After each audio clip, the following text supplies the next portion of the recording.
নমস্কার, বাংলা টুডে নিউজে আপনাদেরকে সবাইকে স্বাগতম। আজকে বিশেষ আবহাওয়া বুলেটিনে আমরা জানাবো দেশের বিভিন্ন অঞ্চলে সর্বশেষ আবহাওয়া পরিস্থিতি, কোথায় ভারী বৃষ্টির সম্ভাবনা রয়েছে, কোথায় বজ্রপাত সহ বৃষ্টি হতে পারে এবং আগামী 24 ঘন্টায় আবহাওয়া সম্ভাবনা পরিবর্তন সম্পর্কে গুরুত্বপূর্ণ তথ্য। চলুন শুরু করি আজকের আবহাওয়া প্রধান খবর দিয়ে। অতি ভারী বর্ষণের সম্ভাবনা রয়েছে উত্তরবঙ্গে শনিবার এবং রবিবার ভারী থেকে অতি ভারী বৃষ্টি হতে পারে। দার্জিলিং, কালিম্পং, কোচবিহার, আলিপুরদুয়ার, জলপাইগুড়িতেও ঘূর্ণিবর্তের প্রভাবে টানা বৃষ্টি। কলকাতায় ভর বর্ষার সদর ঘূর্ণিবর্ত গত কয়েকদিন ধরে কলকাতা সহ দক্ষিণবঙ্গের বিস্তীর্ণ অংশে বৃষ্টি চলেছে। কোথাও হালকা মুষলধারে বৃষ্টি হচ্ছে। টানা শুক্রবার রাতে ও কলকাতায় ঝমঝমিয়ে বৃষ্টি হয়েছে। আলিপুর আবহাওয়া দপ্তর জানিয়েছে বৃষ্টি আরও কিছুদিন চলবে, সেই সঙ্গে বইতে পারে ঝড়ো হাওয়া। কলকাতায় মঙ্গলবার পর্যন্ত বিক্ষিপ্ত বৃষ্টি চলতে পারে। বজ্রবিদ্যুৎ সহ বৃষ্টি পাশাপাশি বইতে পারে ঘন্টায় 30 থেকে 40 কিলোমিটার বেগে ঝড়ো হাওয়া। মঙ্গলবারের পর থেকে বৃষ্টি কমে আসবে, এই পূর্বাভাস রয়েছে দক্ষিণবঙ্গে বাকি জেলাগুলিতেও। তবে সোমবার ভারী বৃষ্টি হতে পারে হাওড়া, হুগলি, উত্তর 24 পরগনা, পশ্চিম মেদিনীপুর, পুরুলিয়া, বাঁকুড়া, মুর্শিদাবাদ, নদিয়া, বীরভূম।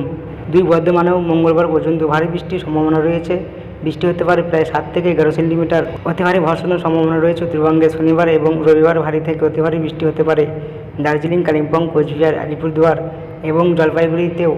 তাছাড়া আগামী শুক্রবার পর্যন্ত এই জেলাগুলিতে ভারী বৃষ্টি চলবে। উত্তর দিনাজপুর, দক্ষিণ দিনাজপুর এবং মালদাতেও বিক্ষিপ্তভাবে ভারী বৃষ্টির সম্ভাবনা রয়েছে।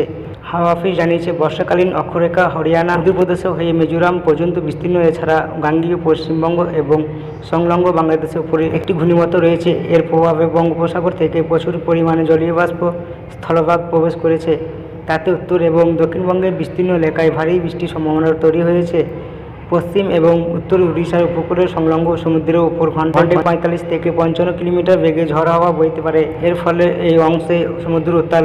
রবিবার পর্যন্ত সেখানে মৎস্যজীবীদের না যাওয়ার পরামর্শ দেওয়া হয়েছে। রবিবার সকালে সর্বোচ্চ তাপমাত্রা হয়েছিল 28 ডিগ্রি সেলসিয়াস, স্বাভাবিকের চেয়ে 42 ডিগ্রি বেশি।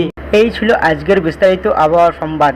ভিডিওটি ভালো লাগলে অবশ্যই একটি লাইক দিন, বন্ধুদের সঙ্গে শেয়ার করুন এবং প্রতিদিনের নতুন নতুন আবহাওয়া খবর সবার আগে পেতে বাংলা টুডে নিউজ চ্যানেলটিকে সাবস্ক্রাইব করে পাশে থাকা বেল আইকনটি চাপতে ভুলবেন না। সবাই ভালো থাকুন, নিরাপদ থাকুন, সুস্থ থাকুন। আবার দেখা হবে পরবর্তী ভিডিও আবহাওয়ার আপডেটে। ধন্যবাদ।